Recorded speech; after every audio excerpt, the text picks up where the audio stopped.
안녕하세요. 국민대학교의 정국민입니다. 오늘 불러주셔서 영광입니다.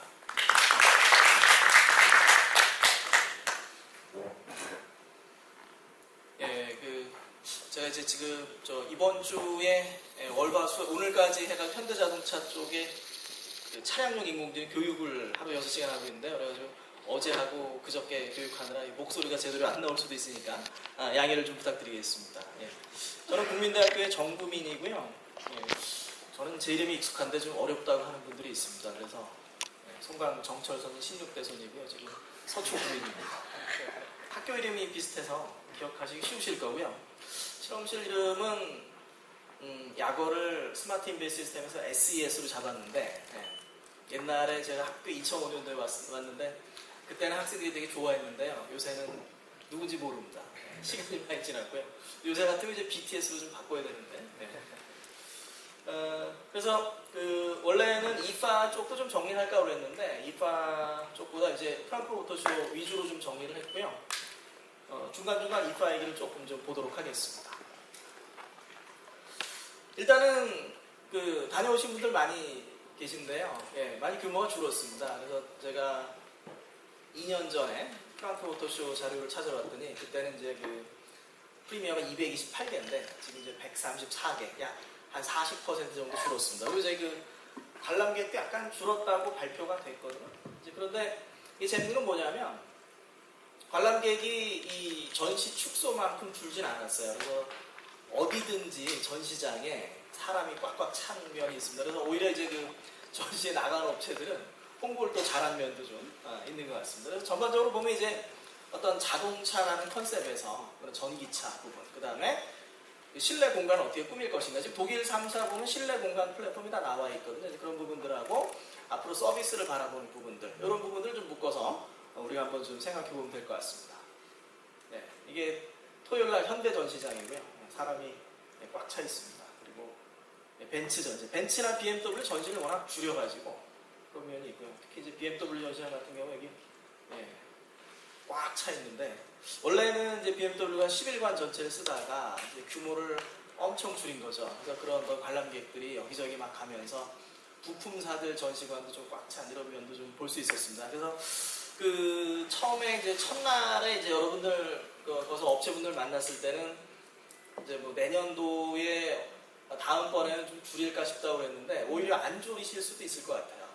현대 같은 경우에 이제 예전보다 전시를 그대로 가져가면서 이제 신차를 내는 이런 부분 때문에 또 이제 좋은 평가가 좀 있었고요. 국가별로 이제 주요 동향을 보면은 이파나 IA 다 마찬가지인데 결론은 이제 미중 무역 분쟁의 유탄이 이제 독일로 오는 이런 부분이 좀 있습니다. 그래서 결국은 어떻게 보면은 우리나라 대기업들이 좀 매를 먼저 맞은 면이 좀 있고요. 그러니까 중국에서 약간 안 좋아져서 좀 철수하는 와중에 그래서 그 와중에 이제 좋은 실적을 내던 독일 업체들이 상당히 이제 고전을 하고 있고요. 그게 보이는 거죠. 독일 경제 자체에 대해서 기사도 많이 나오고요.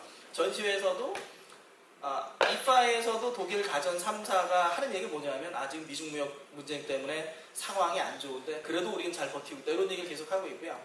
벤츠나 BMW도 이제 전시를 상당히 줄였고요. 그리고 재미난 얘기가 이제 자율주행 3단계가 의외로 늦어질 수 있다는 얘기가 나오거든요. 그러니까 독일 업체들이 투자 여력이 없어요. 그래서 약간 좀 딜레이 될 수 있다. 이런 얘기도 좀 나오고 있고요. 그런 면에서 이제 현대 같은 경우는 중국이 워낙 안 좋았으니까 그런 면에서 잘 버티고 있고요. 그리고 이제 작년에 파리 모터쇼를 좀 가보면 결국 이제 친환경차, 소형차 위주의 유럽 라인업을 잘 가져가면서 전시에서도 상당히 좀 호평을 받았습니다. 그리고 이제 전기차에 미국, 일본이 좀 늦다 보니까 아무래도 유럽 시장에서 조금 좀 고전하는 면이 있을 것 같고요. 미국 기사에 하나 보면은 GM이 이제 오펠 팔면서 안 나왔고 포드도 전시는 했는데 발표가 없었어요. 그리고 그런 부분이 조금 좀 아쉬운 면이 있었다는 지적이 있고요. 이번에 이제 도요타 같은 경우에 하이브리드 판매는 느는데 하이브리드하고 가솔린이 준데 이제 유럽 시장에서 이제 전기차하고 디젤 쪽 선호도가 좀 높아서 실적이 생각만큼 안 오른다 이런 얘기도 좀 있고요. 그러니까 일본 업체 중에는 이제 혼다만 전시를 좀 했고요. 중국 쪽이 계속 유럽을 트라이하고 있습니다. 그래서 여기에 나오는 부분도 주로 이제 좀 고급 차량을 좀 내놓으려고 하는 거죠. 작년에 북경 모터쇼에 갔을 때 거기 그 근무하시는 한국 분들을 좀 몇 분 만났었는데, 예, 그분들 얘기가 뭐냐면 결국 이제 중국 자동차가 세계 시장을 진출할 때 지금 이선 부분, 뭐 아랍이라든가 동남아라든가 라틴 아메리카가 먼저 가고, 그 다음에 고급차로 미국이나 유럽을 진출하려고 그러는데 이제 중국차 자체로는 좀 어렵다는 거죠. 그러니까 차가 가격이 싸다고 사는 건 아니기 때문에 안전 문제가 보장이 되지 않아서 어려울 거다, 이런 얘기를 좀 들었고요. 근데 이제 단 하나 걱정하는 건 뭘 걱정하느냐면 중국산 벤츠가 가격이 30% 싼데 그 차가 한국에 진출하려면 어떻게 할 거냐, 이런 질문이 좀 있는 부분이고요. 근데 지금 이제 미중 무역 분쟁의 여파로 중국 자동차 산업이 상당히 좀 안 좋은 면이 있어서 그런 부분에서는 또 우리나라 산업에 또 기회가 될 것 같습니다. 다만 협력하던 부품 업체들은 조금 좀 어려움을 많이 겪고 있는 상황이고요. 이파로 좀 보면 어떤 부분이 있냐면 독일 마찬가지고요. 그 다음에 일본 전시보다 이제 삼성, LG 전시가 상당히 튀면이 있고, 중국으로 가면 이제 화웨이가 뭐 발표는 했지만 작년에 보면 화웨이가 이제 발표한 부분이 몇 달 뒤에, 그러니까 뭐 작년에 퀄컴하고 애플하고 비교해서 몇 배 빠르다고 그랬는데 새로 나온 퀄컴하고 애플 칩이 화웨이보다 훨씬 좋았어요. 그래서 그런 부분 때문에 발표 자체의 신뢰성이 좀 떨어지는 게 하나 좀 있고요. 그 다음에 CES에 중국 업체들이 많이 안 나왔는데, 그럼 여기에 많이 나왔어야 돼요, 이파에. 근데 재밌는 거 보면 이제 우리가 CES를 다시 돌아보면 중국 업체 많이 안 나왔는데 스타트업 중에 이제 공룡 스타트업 3개가 있습니다. 드론의 DJI 있고요, 로봇의 유비테크 있고요, 그 다음에 그렇게 좀 있는데, 여기 보면은 그 다음에 이제 인공지능 쪽에 이제 호라이즌 로보틱, 이 3사가 상당히 센데 이파에 유비테크가 안 나왔어요. 그래가지고 중국 쪽 업체의 얘기를 들어보니까 뭐라 그러냐면 유비테크가 지금 그 유니콘으로 성장하면서 이제 공룡기로 성장해 있는데 유럽 에이전트가 유비테크가 원하는 만큼 로봇을 못 팔아준답니다. 그래서 계약을 끌어버려가지고 지금 전시회에 못 나왔다는 얘기죠. 그래서 그 중국 업체 사람 하는 얘기는 생각만큼 로봇이 안 팔리면서 유비테크랑 공룡 기업이 상당히 어려움을 겪고 있다. 특히 이제 인건비가 올라가면서 오퍼레이팅 코스트를 상당히 많이 쓰고 있다고 합니다. 그리고 미국 쪽 업체를 하나 얘기를 들어봤는데 미중 무역 분쟁으로 더 이상 이제 미국에서 그러니까 로봇을 많이 수입하는 나라, 뭐 일본, 일본에서 이제 중국 제품을 살 이유는 없는 거고, 미국에서 많이 사줘야 되는데 미국에서의 그 로봇 수입선이 중국을 다 배제하고 있답니다. 그래서 대만이나 일본 쪽이나 한국 쪽이나, 그래서 나갔던 로봇 업체는 상당히 좀 인기를 끌었거든요. 그래서 중국의 어떤 그런 상황들, 여러 상황들에서 이제 우리나라에 조금 좀 기회가 될 수 있지 않을까, 이런 부분 한번 좀 볼 수 있을 것 같습니다. 다음에 이제 기술적 핵심 키워드로는 역시 이제 전기차가 있고요. 근데 전기차 전략이 상당히 세분화됩니다. 이제 나온 게 프리미엄 전기차 얘기 많이 나오는 거죠. 전기차를 조금 더 프리미엄 전기차로 가져가면서 수익을 많이 내보자, 이런 흐름이 하나 좀 있고요. 그 다음에 이제 어떤 충전 인프라 확장하는 부분하고 이제 탄소 중립 얘기가 좀 나옵니다. 그러니까 차를 만들 때부터 히토리 사용을 줄이고 에너지 사용을 줄이고 뭐 탄소 중립을 좀 가보자, 이런 얘기 하나 있고요. 그 다음에 요 부분이 상당히 지금 몇 년 전부터 유럽 자동차 업계의 특징적인 부분이거든요. 내부 실내 공간 부분들, 내부의 어떤 사용자 사용성 부분, 디스플레이 부분을 어떻게 가져갈 것인가 라는 부분이 하나 빨리 변하고 있는 부분이고, 각 사가 독자적인 플랫폼을 하나씩 또 가지고 있습니다. 그리고 자율주행은 약간 이제 늦어지지 않을까, 이런 부분이 하나 있고요. 그런데 자율주행 3단계가 늦어진다고 해서 자율주행 기술 발전이 없는 것이 아니고 지금 2단계 자율주행에도 필요한 기술들이 있습니다. 그리고 센서들의 진화, 이런 부분들하고, 그리고 결국 이제 벤츠나 BMW가 올해 5월에 조인트 벤처, 서비스 벤처를 하나 설립을 했습니다. 합작해서. 그래서 여기에서 이제 보는 부분은 앞으로 이제 자동차 산업이 소유에서 공유로 넘어가면서 어떻게 변할 것인가, 이걸 이제 고민하는 부분들이죠. 4가지 기술적인 키워드가 좀 있고요. 그래서 현대 45를 보면은 이제 2가지가 있습니다. 1974년에 현대 포니 쿠페, 현대가 세계 시장에 도전하는 이런 새로운 도전의 의미, 현대가 이제 어떤 조직 개편을 하고 새롭게 도전하는 의미가 있고요. 그 다음에 이 45라는 의미에 이제 45도 대각선의 의미도 있답니다. 그래서 가서 직원한테 45도 대각선 맞아요 그랬더니 이제 디자이너가 좀 당황해가지고 45도라는 게 꼭 45도가 아니라 대각선을 상징하는 거다. 그러니까 45도이지만 45도가 아니지만 어쨌든 그런 대각선으로 상징되던 포니를 재해석했다. 이런 게 좀 있습니다. 그래서 이 차량은 그냥 컨셉하긴 한데 여러 가지 진화 측면에서도 이제 의미가 있는 거죠. 전기차 플랫폼을 이제 가져가는 부분들, 거기에 자율주행 전기차 플랫폼 하나 있고 그 위에 실내 공간을 얹은, 그래서 뭐 거실을 갖다 놓은 것처럼 디자인했다, 이런 얘기도 좀 있고요. 그래서 이게 결국은 이제 현대가 이제 전기차 측면은 상당히 좀 그 전비라고 하는 충전 대비 거리에서 상당히 좀 앞서 있는데, 이제 그런 측면에서 이제 이 차량도 디자인이나 서비스, 소프트웨어, 그러니까 현대가 약하던 측면을 이제 보강하는 이런 측면도 하나 우리가 바라볼 수 있을 것 같습니다. 다음에 이제 벤츠의 비전 EQS인데요. 벤츠가 2016년 파리 모터쇼를 약간 망쳐버렸습니다. 그러니까 전통적으로 이제 모터쇼라고 하는 거는, 그래서 서울 모터쇼는 현대가 주인이 돼야 되는 거고, 그리고 파리 모터쇼는 당연히 프랑스 업체들이 주가 돼야 되는데, 2016년 파리 모터쇼에 벤츠가 새로운 전기차 시리즈 EQ를 발표하면서 이 프랑스 업체들의 이슈를 완전히 사라지게 만들었는데, 이제 그때 이제 벤츠가 한 얘기가 테슬라의 어떤 성장 이런 부분 때문에 우리가 2016년도에 전기차를 발표할 수밖에 없다. 프랑스 업체들한테 미안하지만. 그러면서 이제 계속 이제 차를 내놓고 있고요. 주로 이제 SUV를 내놨는데, 이제 비전 EQS는 이제 여기에서 이제 세단이 됩니다. 그래서 나머지 부분들보다 여기 어떤 주변하고 소통하는 차량, 주변의 어떤 LED나 이런 걸 통해서 주변 소통하는 부분들, 이런 걸 좀 강조를 했고요. 그다음에 BMW 발표에 갔는데 저기 일본 사람들이 쫙 앉아 있어요. 그래서 뭔가 그랬더니 이제 이걸 발표하려고 덴소와 도요타 쪽에 이제 수소차 협력 부분을 발표하려고 이제 일본 그 관계자들이 많이 앉아 있었다고 그럽니다. 그래서 2022년 상용화 계획으로 얘기를 하고 있고요. 벤츠는 이제 지난 프랑크푸르트 모터쇼에서 IA2017에서 이제 컨셉카를 발표했습니다. 근데 다만 벤츠 전시장에서 수소차는 없었어요. 그래서 벤츠 관계자한테 왜 그러냐고 물어봤더니 아직은 미래이기 때문에 전시장을 줄인 상태에서 수소차까지 전시할 여력은 없었다, 이런 얘기를 좀 하고 있고요.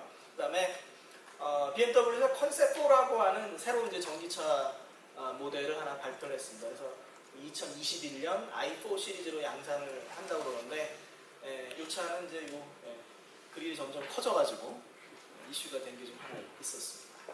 근데 뭐 이게 얘기를 들어보면 이제 꼭 이 컨셉카는 자체는 전기차인데 실제 모델을 만들 때는 뭐 PHEV나 다른 모델도 될 수 있다, 이렇게 얘기를 좀 했었고요. 그다음에 아우디는 계속 이제 자율주행 얘기를 좀 하고 있는데, 이번에 나온 컨셉은 이제 오프로드 자율주행차입니다. 그러니까 바퀴가 엄청 크고요. 그다음에 여기 드론이 달려가지고 그 드론이 오프로드 앞에 가서 지형도 좀 전송해주고, 그다음에 밤에는 좀 불도 밝혀주고 이런 역할을 하는 이런 어떤 컨셉카를 좀 발표를 했습니다. 전반적으로 보면은 이제 그 실내 공간, 스마트홈과 연동되는 실내 공간을 많이 좀 강조를 하고 있고요. 그다음에 이제 다 친환경차고 다 전기차 위주로 미래를 설계하겠다, 이런 부분이고요. 그다음에 상용화를 곧 해나가겠다라는 부분 하나 있고요. 벤츠나 BMW 상용화를 염두에 둔 부분이고, 뭐 컨셉 45도 뭐 상용화할 수 있다, 이런 얘기 좀 나오고 있고요. 다음에 이제 신차를 잠깐 좀 보면, 신차는 약간 좀 다르거든요. 이제 여기 PHEV 차량이고요. 그 다음에 벤츠의 디젤 엔진 차량이고요. 그 다음에 여기 벤츠가 EQ 시리즈에 내는 건 이제 전기 벤 나왔습니다. 이제 타다를 이렇게 하면 좋지 않을까 싶기도 한데요. 그 다음에 이제 BMW는 이제 가솔린의 디젤 엔진. 그래서 결국 그 독일 업체들의 명분과 실리가 딱 있는 거죠. 명분은 전기차라는 친환경이라는 명분을 앞에 내세우면서 지금 현재는 어떤 디젤이나 내연기관 위주의 판매를 가져가는 이런 부분을 좀 볼 수가 있습니다. 그리고 신차면에서 이제 좀 화제가 됐던 거는 이제 폭스바겐 ID3가 될 거고요. ID3가 이제 이슈가 되는 부분은 디젤 오명을 싣기 위해서 폭스바겐이 전기차를 대대적으로 양산을 선언을 했습니다. 그래서 이게 3만 유로 정도의 이제 보급형으로 나오는데, 일반 보급형 차량보다 이제 상당히 고급화된 기능들을 강조하는 이런 부분이 있습니다. 여기 이제 ID3 내부가 좀 되고요. 그래서 AR 허드라든가 뭐 다양한 사용자 친화적 이런 부분들을 강조를 했습니다. 현대에는 이제 i10 N9 소형차 고성능 요걸 하나 발표를 했고요. 아우디의 이제 RS7 스포츠백 이런 거 있고요. 그다음에 요게 이슈가 됐던 거죠. 이거 이제 그 지난번에 이제 기자분들 쭉 중국에 발표에 다녀오셨던 그 차량입니다. 타이칸 터보 S 이런 부분이고. 근데 좀 확인을 해보니까 요 디지털 클러스터 요 부분 커브 디스플레이 이 부분을 이제 LG가 발표했다고 합니다. 그래서 그저께인가 어젠가 그저께인가 LG에서 기사를 냈어요. 뭘 기사를 냈냐면 우리가 아우디 여기 폭스바겐 ID3 부분하고 인포테인먼트 시스템 일부하고 그다음에 타이칸 터보의 디지털 클러스터 부분 이 부분을 이제 뭐 LG에서 개발했다라고 기사를 냈습니다. 그 모터쇼에서 찾아보면 컨티넨탈이 여기에서 이제 제어 쪽 개발했다고 기사를 냈거든요. LG도 조금 더 이제 그 홍보를 하면 어떨까 이런 부분이 하나 좀 있고요.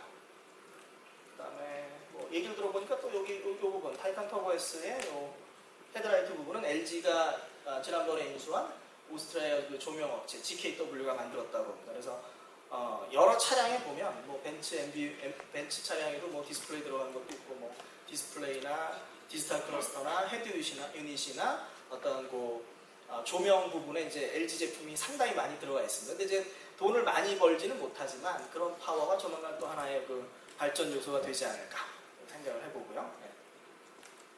가서 많이 보셨던 차량이죠. 가장 멋있었던 차량입니다. 근데 몇 대 안 만들었답니다. 63대에서 이미 완판된 거고요. 가격이 210만 유로 써 있더라고요.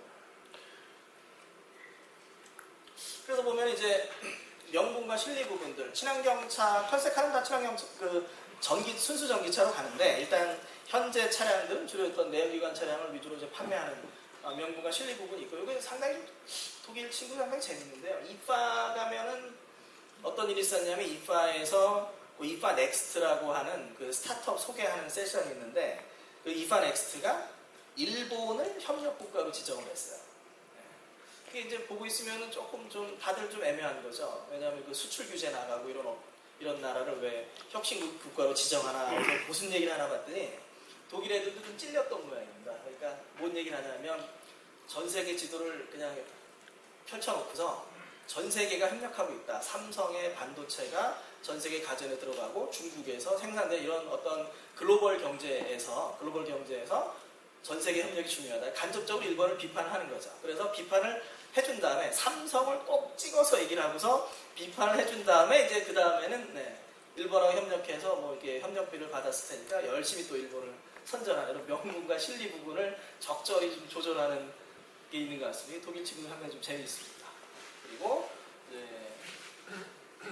폭스바겐의 전기차 부분, 그다음 현대의 친환경차, 소형차 전략, 이런 유럽의 부분이죠. 뭐 제네시스나 큰 차를 철수하고 다 이제 소형차로 가는 부분들의 현실적인 전략들이 좀 있고요.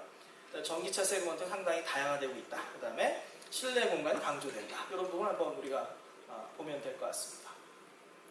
일단 현대부터 보면은 현대 전시는 4년 전에 이제 프랑크 모터쇼 2015가 상당히 전설적인 전시였던 거고요. 그래서 거기 보면은 여기가 이제 N2025 비전 그란 프리스모 컨셉 하나 내놓고 그 다음에 이거 사실은 이 차는 프랑크푸르트 모터쇼에서 내놓은 차량은 아니고요. 그 전에 이제 모터쇼에서 내놨는데 이제 전시한 이제 그 제네시스 비전 G입니다. 근데 이 부분이 이제 벤츠에서 상당히 좀 관심을 가졌던 부분으로 있고요. 그죠? 박태준 기자님께서 벤츠 회장 비전 G에 꽂혔다 이런 기사도 하나 쓰셨던 게 기억이 하나 좀 나는데 그런 게 하나 좀 있어요. 그래서 상당히 전설적이었어요. 왜냐하면 요 차 자체가 그 당시에 베스트카 순위 뭐 탑5, 탑7, 탑10도 막 들어가고 여러 매체에서 그 다음에 전체적으로 호평을 받았는데 그 이후에 좀 아쉬운 게 이게 전시도 어떤 게 있냐면 그전 전시회 컨셉카 내놓으면 그 다음에는 그냥 그 서브로 들어가고 이런 그런 체인이 있는데 갑자기 현대차가 그런 전시 체인을 바꿔버리는 거죠. 그러면서 2년 전에 모터쇼는 상당히 아쉬웠습니다. 잘 아시는 것처럼 많이 좀 비판도 많이 하고 있었는데 올해 전시는 상당히 좀 괜찮았습니다. 어떤 친환경차, 그 다음에 실내 공간 부분들, 뭐 서비스부 이런 부분 전체적으로 좀 강조한 부분이 하나 있고요. 그 다음에 이제 수소 연료 기술 활용 부분에서 현대 제너레이터라는 게 하나 좀 새롭게 나왔습니다. 이게 이제 여기 레이싱용 전기차랑 같이 전시되는데 예를 들어서 이제 그리드가 충분하지 않은 충전하기에 충분하지 않은 공간에서 예를 들어서 어떤 레이싱 경기장에서 전기차가 경기 중에 전기차를 동시에 충전하기가 충분하지 않을 수 있는 거죠. 그러면 수소 발전기를 놓고서 거기서 두 대를 충전할 수 있다, 이런 컨셉이고, 그리고 이제 또 하나는 지금 이제 각 건물에 뭐 병원이나 이런 비상 발전기가 다 디젤 쪽인데 그거를 수소 쪽으로 바꿔서 친환경으로 유도해보자, 이런 게 좀 하나 만든 게 하나 있습니다. 다음에 벤츠 같은 경우에는 역시 이제 전기차 부분 많이 좀 가고 있고, 그래서 2030년까지 판매되는 모든 차량 중에 50% 이상을 이제 전기 부동차로 가겠다, 이런 걸 좀 발표를 했고요. 그다음에 이게 이제 이번에 신차가 되고요. 그다음에 이제 BMW 같은 경우에는 원래는 지난번 모터쇼에서 2025년까지 25개 모델이었는데 그 2023년까지 좀 땡기겠다라고 하는 측면하고, 이제 수소차 분야를 개발을 해서 이 부분도 이제 곧 시장에 넣겠다. 그러니까 뭐 당장 수소차가 돈이 되거나 시장에 나오는 건 아니지만 이제 미래를 보고 서서히 준비해 나가야겠다, 이런 부분이고요. 그다음에 재밌는 건 이제 어떤 벤츠나 BMW가 이제 전기차나 아니면 수소차나 이런 부분에 협력하여 나가는 모델도 이제 상당히 좀 재미가 있는 것 같습니다. 그래서 그런 면에서 이제 현대 수소차는 당장 돈은 안 돼도 누구나 볼 때는 어떤 미래 비전 쪽에서 뭐 괜찮아 보이는 측면이 또 있는 것 같고요. 폭스바겐이 그냥 ID3로 도배를 했고요. ID3 이거 내니까 이거를 사라 라고 쭉 가는 거죠. 로고 변경이라든가 어떤 새롭게 태어나는 모습을 좀 보이는 거죠. 계속 어떤 새로운 탄생 얘기하는 것처럼 폭스바겐이 얘기하는 그런 부분들을 좀 강조하고 있습니다. 그다음에 이제 아우디 같은 경우에는 이제 그 프리미엄 전기차 모델, 특히 이제 이트론 만든 부분을 이제 계속 시장에 내놓는 부분들, 이런 부분이 이제 얘기가 되고 있고요. 중국 업체 이제 3개 업체가 있습니다. 바이톤 있죠. 바이톤이 얼마 전에 이제 국내에서 뭐 차량을 생산하는가, 이런 부분도 뭐가 있냐면 결국 중국 생산보다 한국 생산이 시장 개척에 유리할 수 있다, 그런 판단이 있을 걸로 보이고요. 웨이 같은 경우 이제 중국의 장성이라고 하는 그 SUV 브랜드의 이제 고급화 모델, 웨이가 이제 회장 이름이라고 하는데 회장이 직접 나서서 이제 고급형 브랜드를 만들어서 진출하려고 하는 부분들, 그 다음에 홍치 부분들, 고급차 차량이 좀 전시가 됐습니다. 네, 다음은 이게 재미가 있으실지 모르겠는데요. 이제 아무래도 이제 공대교다 보니까 기술적인 이슈를 몇 가지 쭉 좀 보도록 하겠습니다. 4가지로 좀 나눠봤고요. 일단 전기차 부분에서 이렇게 정리하다 보니까 저희 학생이 제가 쓴 글에서 그냥 가져와서 독일 3사만 들어있는데, 어쨌든 보면 프리미엄 전기차가 이제 늘어납니다. 그러니까 전기차가 배터리 때문에 수익이 안 되는데 그걸 프리미엄으로 만들어버리면 돈이 될 수 있는 거죠. 그래서 뭐 BMW 컨셉4라든가 벤츠 EQS라든가 아우디 이트론 같은 프리미엄 전기차 있고요. 폭스바겐은 이제 고급형 전기차를 이렇게 내놨습니다. 뭐 닛산 리프라든가 뭐 이런 부분에 좀 비슷한 부분, 이제 르노 조에 좀 비슷한 차량을 이제 내놓는 부분이고요. 중대형 차량도 이제 나오고요. 수소 전기차가 이제 아직 미래이긴 하지만 이제 준비를 해가는 부분이 좀 있고요. 다들 이제 필요성을 보고 있는 거죠. 뭐 장거리라든가 이런 부분에는 결국 기존의 배터리 기반 전기차보다는 fuel-cell hybrid electric vehicle이 더 나니까 이제 그런 부분을 좀 보는 부분이 있고요. 그리고 공통적으로 이제 탄소 중립을 강조를 합니다. 그래서 전기를 어떻게 친환경적으로 발전시킬 거냐, 이런 게 하나 있고요. 그 다음에 두 번째는 차를 만들 때 어떻게 전력 소모를 줄이고 친환경으로 만들 것인가, 히토류 사용이나 이런 거 어떻게 줄일 것인가, 환경 파괴를 줄일 것인가, 이런 얘기가 좀 있고요. 그 다음에 이제 충전 인프라 확장에 대한 부분들, 본격적으로 어떤 전기차 시장이 이제 다양하게 성장해 나가는 이런 모습을 하나 이제 볼 수가 있습니다. 이거는 그 작년도 파리 모터쇼에서 나왔던 장표거든요. 보면 이제 마그나 쪽에서 나온 장표인데, 왜 전기차를 가야 되는가를 보는 거죠. 2025년에 이제 환경 규제가 대대적으로 시작이 되는데 2006년하고 2030년을 비교하면 거의 60%를 절감을 해야 됩니다. 그러려면 어쩔 수 없이 우리가 전기차를 가야 된다, 이런 얘기가 나오는 거죠. 그래서 모든 프리미엄 전기차들이 이제 쭉 있습니다. 전기차, 프리미엄 전기차들이 쭉 나오고요. 그 다음에 재밌는 건 레이싱 전기차도 이제 나옵니다. 곧 이제 전기차 레이싱이 활발하게 되지 않을까. 현대가 새롭게 내는 부분이고요. 폭스바겐하고 아우디 차량들, 이런 부분들도 또 있습니다. 그리고 이제 전기차 플랫폼이 나오는 거죠. 기존의 어떤 뭐 엔진을 모터로 대체하는 수준을 넘어서 아예 밑에 플랫폼을 깔고 실내 공간을 얻는 부분들. 요게 지금 이제 최근에 전기차나 자율주행에서 이제 핫 이슈가 좀 되고 있는 부분이고요. 폭스바겐 MEB로 이제 나온 부분이고, ID3가. 그 다음에 현대도 지난번 이제 CES 때 발표했던 요 플랫폼을 가지고서 이제 요 컨셉카를 만들었다 얘기를 하고 있고요. 아우디도 이제 이트론 플랫폼이 하나 준비했습니다. 그리고 실내 공간이 점점 중요해지거든요. 그래서 이렇게 전기차 플랫폼이 가면 그 플랫폼 내에 실내 공간을 얻는 형태이기 때문에 실내 공간을 조금 더 자유롭게 갈 수 있다 이런 부분이고, 그래서 현대도 얘기하는 게 거실에 의자를 놓듯이 설계를 할 수 있다 이런 거 얘기를 하고요. 그 다음에 이 부분은 이제 어떤 얘기냐면 지금 나오는 부분들 중에 그러면 실내 공간의 디스플레이가 점점 더 복잡해지면 기술의 발전이 어디로 갈 건가 이런 부분입니다. 그러면 어떤 스마트홈을 그대로 옮겨오는 부분도 우리가 생각해 볼 수 있지 않을까. 요즘 이제 많이 나오는 얘기고요. 관련해서 이제 올해는 이런 부분이 많이 나옵니다. 실내 공간 자율주행차에서 게임을 즐기는 이런 부분이 나오죠. 여기 이제 MWC에 있었고, 이번에 이제 벤츠도 전시를 했었고요. 그 다음에 CES에서 아우디 전시 있었고요. 얼마 전에 이제 테슬라가 게임하는 거 좀 발표를 좀 했었습니다.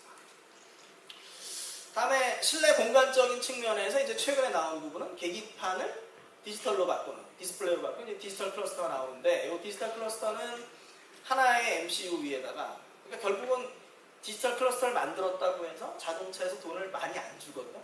사실 이제 LG가 수주로 해서 돈이 많이 안 벌리는 일들 거기에 좀 있는데, 이제 그런 부분이 하나 있고요. 그 다음에 하이퍼바이저 올라가고 여러 OS를 써서 이제 구동하는, 이게 이제 일반적인 형태가 되고요. 이렇게 해서 하나의 플랫폼을 지금 구성을 하고 있습니다.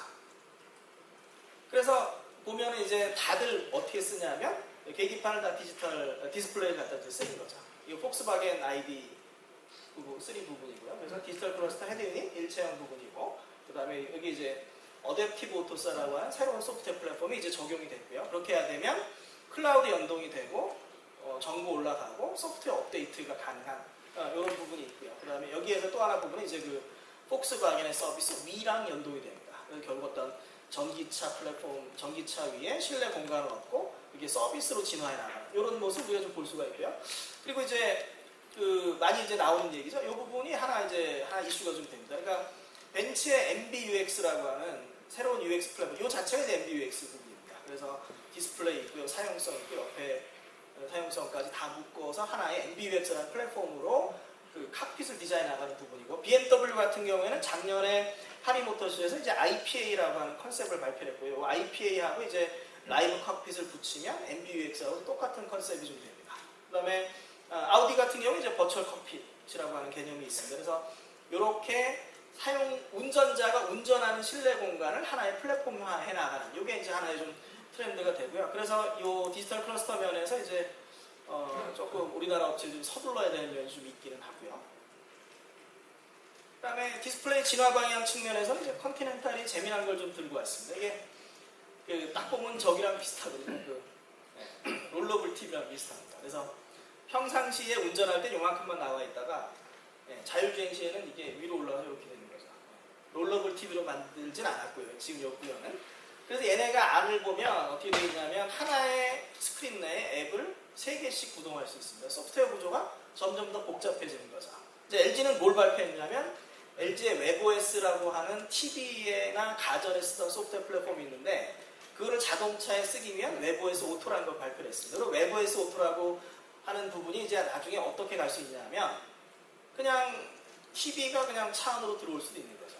지금 자동차 쪽에서는 예를 들어 기존의 어떤 네트워크가 복잡해지면서 캔에서 플렉스레이라는 기술을 자동차 업체들이 만들었는데, 이걸 하다 결국 포기하고 이더넷으로 가고 있거든요. 결국 이제 그 기존의 IT에서 쓰던 기술을 가져올 수 있는 거죠. 그래서 여기 이제 차량 디스플레이 기술도 앞으로는 2개의 방향, 차량 쪽에서 진화하는 방향과 가전 쪽에 들어오는 방향을 같이 볼 수가 있습니다. 그런 면에서 이제 요 LG의 역할이 상당히 중요해 보이고요. 그 다음에 이제 LG가 재밌는 거는 LG는 기존의 휴대폰이나 가전 쪽에도 소프트웨어를 많이 옮겨왔거든요. 그래서 차량 내에 실내 공간을 꾸미는 데는 상당히 독보적인 경쟁력을 가지고 있는 걸로 보입니다. 이게 올해 좀 재미난 이슈였고요.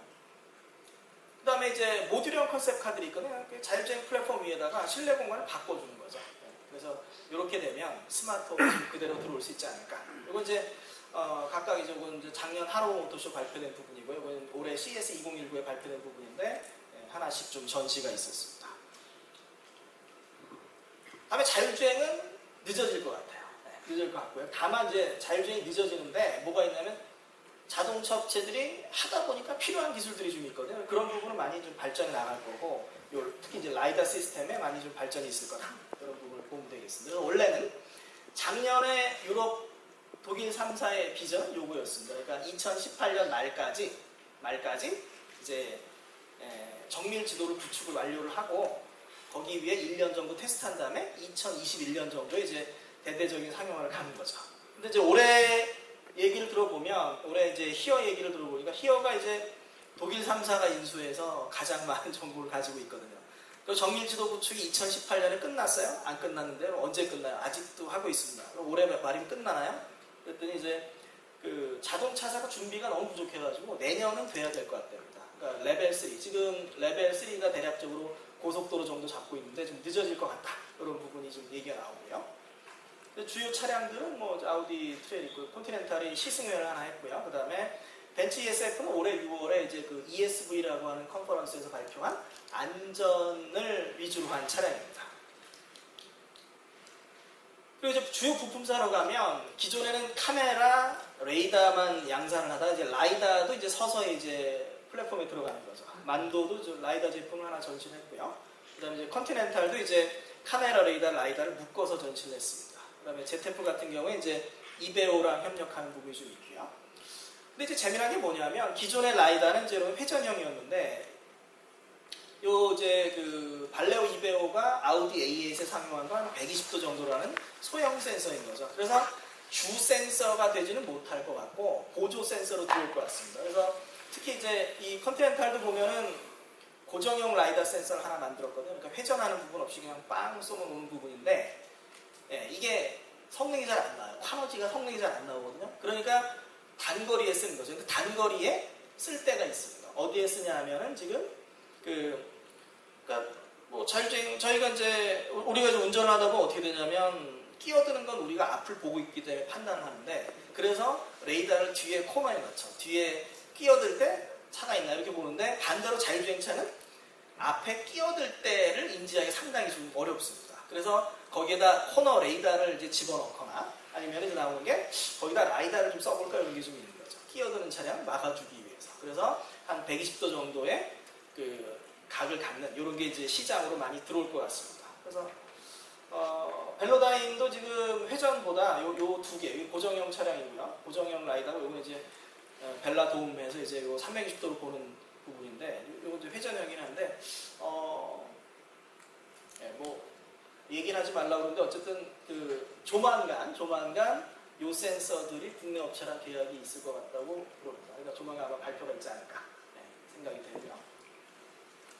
그리고 이제 우리나라의 이제 SOS랩이죠. 그다음 블릭벨트. 요 같은 경우 이제 기존의 라이다가 이렇게 쭉 훑은 데 비해서 하나의 레이저 광을 이제 마이크로 mem스 미러로 이제 그 분기를 시켜주는 거죠. 한 40채널의 효과를 내는.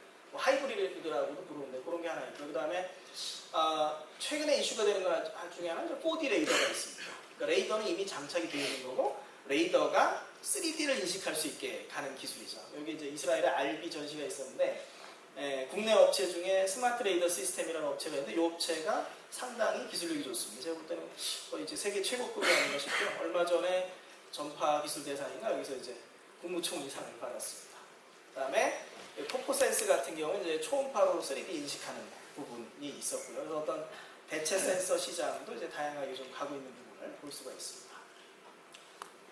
그다음에 이제 자율주행으로 가게 되면, 이제 그 인공지능 칩이 중요해지는데요. 인공지능 칩이 중요해지는데 이 중국의 호라이즌 로보틱스 CS에 나왔던 업체죠. 다시 한번 이제 인공지능 칩셋을 전시했습니다. 그래서 내년도가 되면 요 인공지능 칩셋으로 자율주행 플랫폼을 만드는데, 그러면 엔비디아의 페가수스급으로 만들 수 있는데 소비 전력은 한 5분의 1 정도로 줄일 수 있다고 합니다. 그러니까 인공지능 칩셋을 쓰면은 기존 어떤 GPU 베이스의 보드보다 전력성을 줄일 수 있으니까 이 부분도 이제 많이 국내에서 관심을 좀 가져야 될 부분인데요. 재밌는 게 호라이즌 로보틱스 그 전시품 중에 SK텔레콤과 협력한 게 있습니다. 네, 아마 왜 기사를 안 낸다 그랬는데 이제 중국이라는 이슈 때문에 아마 그러지 않았을까 싶긴 한데요. 올 초에 SK 차이나에서 중국의 자동차 업체하고 다 같이 해서 7천억을 여기에 투자했습니다. 좀 아쉬운 게 한 1,000억만 우리나라 인공지능 업체들한테 좀 칩셋 업체한테 투자했으면 어땠을까 좀 아쉬운 게 좀 있는데요. 다음에 이제 서비스로 넘어가면 자동차사가 이제 서비스를 보는 거죠. 서비스를 어떻게 해나갈 것인가. 그리고 서비스 시장, 공유 시장 변해가는데 거기에 어떻게 대처할까 이런 게 좀 있습니다. 몇 개 좀 보면은 BMW하고 벤츠가 협력해서 5개의 회사를 만들었습니다. 근데 원래 나우라는 네이밍은 BMW 거거든요. 벤츠는 서비스 시장에 많이 가 있었고, 그래서 BMW랑 협력하면서 이름을 양보하지 않았습니다. 결국 이제 벤츠나 BMW가 보는 건 독일 산업 전체와 미국의 서비스 산업의 경쟁을 아마 보는 부분이 있을 거고요. 그 다음에 폭스바겐 같은 경우에는 이제 작년부터 위라는 서비스를 내놨습니다. 그러니까 폭스바겐이 서비스가 늦으니까 얘는 뭐에 타겟을 두냐면 친환경 서비스라는 걸 타겟을 두는 거죠. 그래서 이번에 나온 ID3와 요 위 서비스가 이제 같이 묶이게 됩니다. 그래서 예를 들어서 이제 뭐 충전하게 되면 그 주변에 뭐 상점을 같이 연계한다든가 다양한 서비스를 좀 보고 있고요. 요 발표가 상당히 재밌었는데요. 그러니까 쉐어나우라는 회사의 CEO입니다. 쉐어나우는 이제 BMW와 벤츠의 차량 공유, 그러니까 벤츠의 카트고 BMW의 드라이브 나우를 합친 회사죠. 그래서 거기에서 이제 모빌리티 변화에 한 5가지 진실에서 얘기하는데 오래 걸린다. 그 다음에 돈이 되질 않는다. 그 다음에 이제 요 3번째가 재밌습니다. 그러니까 뭐 우버가 서비스하면서 샌프란시스코의 교통량이 크게 늘었다는 것처럼 여기에 이제 과잉 공급기가 있을 거다. 엄청나게 많이 공급될 거고, 그 다음에 자동차가 서비스의 일부분이 결국 될 수밖에 없고, 뭐 공유가 늘어날 거다. 뭐 당연한 말인데요. 이게 이제 벤츠 관계 회사에서 이제 이런 얘기를 하는 게 재밌는 거고, 근데 결론이 또 재밌어요. 결론이 뭐냐면 그래도 자동차는 중요하다. 그래서 우리가 이 쉐어나우에서 한 경험들을 자동차에 피드백을 주고 자동차사와 서비스사의 협력이 앞으로 이제 중요해질 거다. 이런 부분이죠. 예를 들어서 이제 그 어떤 승차 공유나 차량 공유를 위한 차량을 전용 차량을 다시 설계할 수도 있고 이제 이런 부분을 좀 얘기를 하고 있습니다. 다음에 이제 맥킨지 보고서는 낮에는 물류 배송을 안 하고 밤에만 물류 배송, 자율주행 물류 배송을 하면 뭐 조금 더 이제 뭐 환경을 보호할 수 있다. 뭐 이런 얘기를 좀 얘기한 게 좀 하나 있습니다. 그래서 앞으로 이제 서비스 부분도 많이 이슈가 될 거다. 이런 부분이고요. 국내 업체들 보면은 LG가 상당히 여기저기 많이 들어가 있습니다. 그래서 이게 앞으로 이제 큰 경쟁력이 되지 않을까 생각이 되고요. 만도 전시도 상당히 좀 재밌었습니다. 만도도 이제 그 라이다 센서 출시해서 전체적인 이제 자율주행 센서 부품 갖추고, 그다음에 이제 자율주행 구동 부품 쪽에는 요새 이제 자율주행 쪽에 이중화가 이슈가 되고요. 브레이크 이중화나 뭐 조향 이중화 이런 기술들을 다 이제 전시를 했습니다. 그리고 사실 이 부분도 좀 재밌는 부분인데요. 만도가 스타트업을 3사를 전시를 했습니다. 저 개인적으로 이제 좀 이런 게 좀 많이 있었으면 좋지 않을까 싶거든요. 그러니까 결국 우리나라를 보면 딱 대기업밖에 안 보이는데 스타트업들이 해외 나갔을 때 홍보할 방법이 없는 거죠. 가장 좋은 방법이 뭐냐면 이렇게 대기업 전시장에 조금 내가지고 보여주면 상당히 좋은 거죠. 삼성 전시에 조금 내면 삼성 보러 왔다 보고, LG 보러 왔다 보고, 현대 보러 왔다 보고 이런 게 조금 더 많이 좀 이슈가 됐으면 좋지 않을까 싶습니다. 이번에 만도는 3개사를 전시를 했고요. 국내 라이더 업체고요. 그 다음에 리파이도 상당히 재밌습니다. 이거 뭐 그러니까 색상이 변하는 거죠. 기존 제품들은 그 유리판 사이에 전해물질을 넣어서 공정이 복잡한데 얘네는 그냥 유리판에 갖다 붙이면 돼가지고 상당히 간단하다. 이런 얘기를 좀 하고 있고요. 증강현실 업체고 있습니다.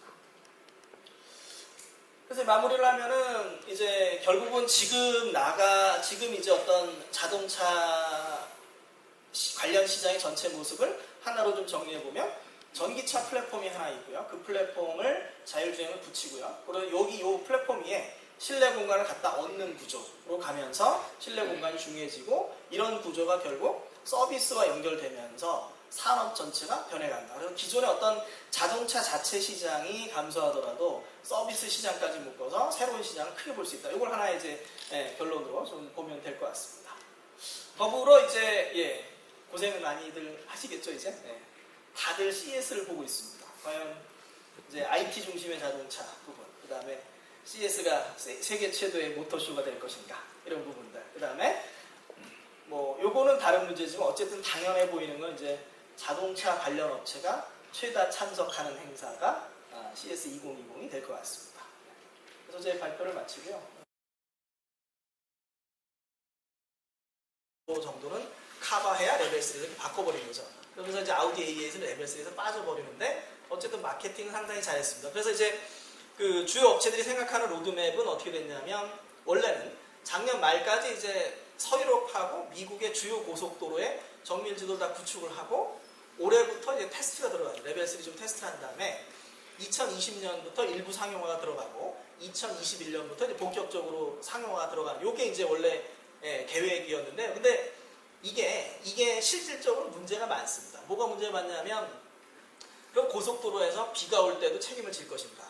그래서 예를 들어서 그러면 차가 스스로 이제 판단을 해서 지금은 비가 오니까 운전을 해야 됩니다. 자율주행이 안 됩니다. 뭐 이렇게 해야 될 수도 있고 여러 가지 그 장벽들이 좀 실질적으로 사업화하면서 있었고요. 그 다음에 레벨 2로 이제 고속도로에서 운행하면서 이제 나오는 부분 중에 하나가 이제 아까 말씀드렸던 이제 전측방 코너 레이더 부분, 전측방 코너에서 치고 들어오는 차량을 인지를 못하고 있다는 게 지금 그 자동차사가 생각하고 있는 가장 큰 단점인데 그래서 이제 여기에서 이제 나오는 결론은 히어의 결론은 지금 독일 3사가 준비가 늦기 때문에 정밀지도 구축이 한 2년 정도 미뤄진다는 얘기고요. 그러면 정밀지도 구축이 이제 2020년에 완료가 된다 그러면 2020한 1년 정도는 테스트를 해야 되거든요. 그러면은 여기에서 그 기존의 상용 당초 본격화가 2021년이면 본격화가 한 2023년 정도로 늦어질 거라고 좀 예상이 됩니다. 이제 그리고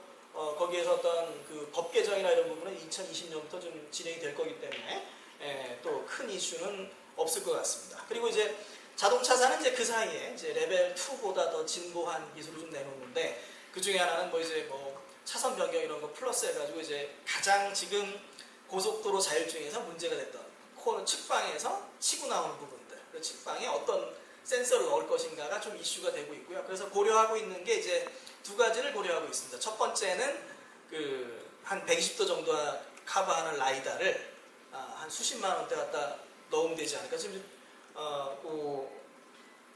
벨로다인에서 나는 벨라레이 정도가 한 50만 원, 40만 원 이 정도로 양산을 하겠다고 얘기를 했기 때문에 그걸 갖다 집어넣는 방법이 하나 있고요. 또 하나는 아까 이제 그 4D 레이더 부분을 집어넣는 방법이 있습니다. 그러니까 기존 레이더 말고 좀 넓은 영역을 커버할 수 있는 레이더를 넣어서 끼어드는 차량을 인식해보자. 그게 이제 앞으로 그 레벨 3 가기 전까지 자동차 업체가 주로 이제 고민하게 될 이슈가 될 것 같습니다.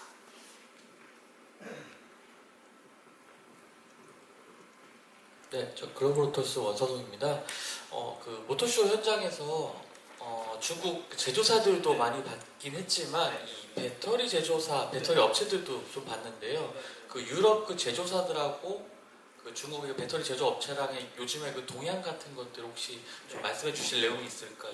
네, 저도 그쪽은 정확히는 모르지만 말씀하신 대로 이제 조금 이제 재미있는 부분은 그 중국의 부품사들이 새롭게 나온 업체들이 좀 있습니다. 이제 그 친구들이 이제 그 중국 업체들이 나왔다가 사라지는 경우가 많아서 얼마나 더 꾸준하게 나올까가 이슈긴 한데 어쨌든 계속 나와서 시장을 트라이하고 있다는 점이 상당히 좀 이슈가 되는 것 같고요. 지금 원래는 이제 독일 제조사들이 우리나라 업체들하고 협력을 많이 하다가 이제 중국 쪽에서 중국 배터리를 강제 사용하게 하면서 거기에서 이제 중국 배터리 쓰면서 그쪽도 많이 가는 거죠. 근데 여기에는 이제 다양한 이슈가 있습니다. 지금 어떤 이슈가 있냐면 그 작년에 여름에 이제 벤츠에서 내부 회의에 한 기사를 보면 뭐가 있냐면 우리가 이제 그 LG 화학하고 SK 이노베이션 같은 한국에 있는 두 업체만 한테만 배터리를 의존하는 게 맞는 거냐 이거죠. 그래서 2016년에 이제 벤츠가 처음에 발표할 때 보면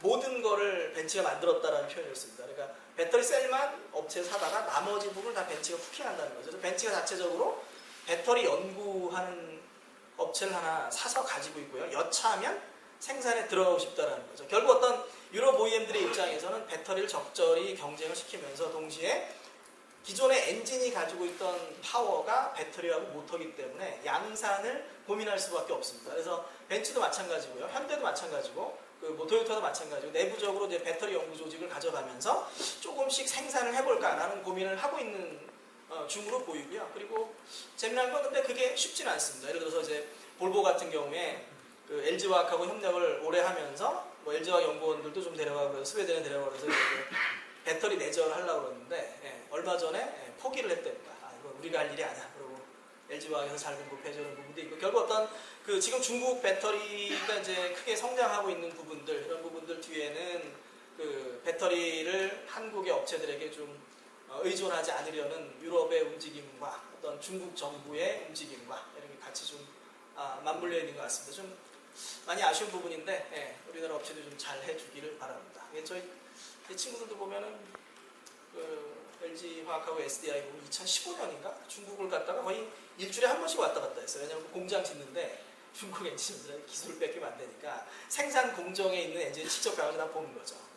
그렇게까지 노력했다가 이제 중국에서 배터리 지원 안 풀어주면서 참 허탈해하던 기억이 좀 있습니다. 아무튼 뭐 그 좀 전기차가 많이 좀 활발해지면서 뭐 2021년 2년에 뭐 그 배터리 수주액은 국내 업체들이 1, 2위다라는 부분도 있으니까 앞으로 좀 잘 되기를 바라봅니다.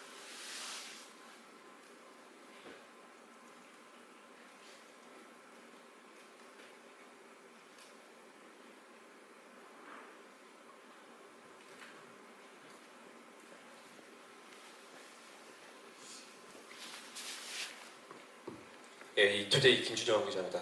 좋은 말씀 감사히 잘 들었고요.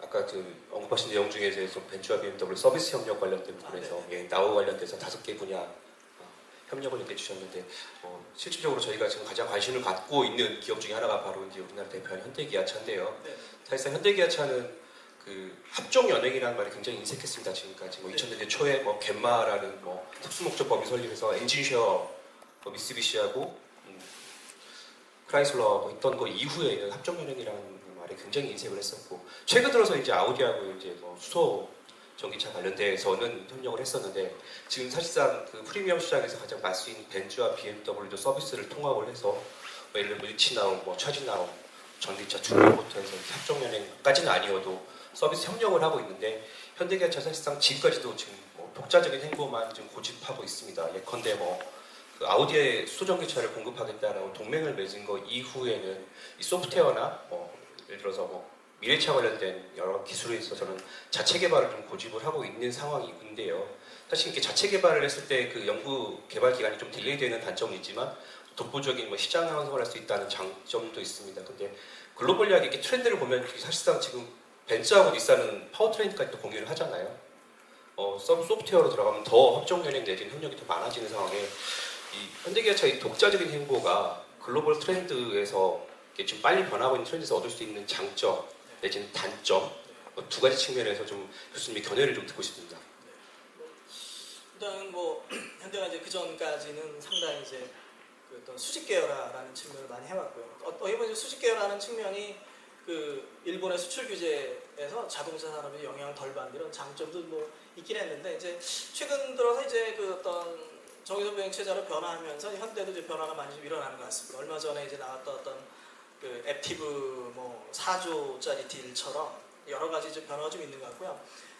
현대는 서비스 측면에서 상당히 조금 고민이 있습니다. 왜냐하면 국내 같은 경우에는 이제 서비스 측면에서 현대가 직접 나설 수 없는 측면이 좀 있기 때문에 그래서 작년이나 이런 데 보면은 어떻게 되냐면 이제 그 주요 이제 그 승차 공유 업체 특히 이제 그 싱가포르의 그랩이라든가 이런 아시아권 업체들에게 이제 차량을 공급하는 측면들이 상당히 좀 많이 있었고요. 그리고 여기 이제 나오는 측면처럼 이게 비슷한 거죠. 이제 결국 어떤 승차 공유 업체나 차량 공유 업체하고 자동차사 같이 서비스의 변화에 맞는 차량을 좀 고민을 해봐야 되는데 국내에서는 이제 현대가 직접 나서는 게 좀 한계가 좀 있는 것 같고요. 그래서 최근에 투자 흐름을 볼 때는 어제인가요?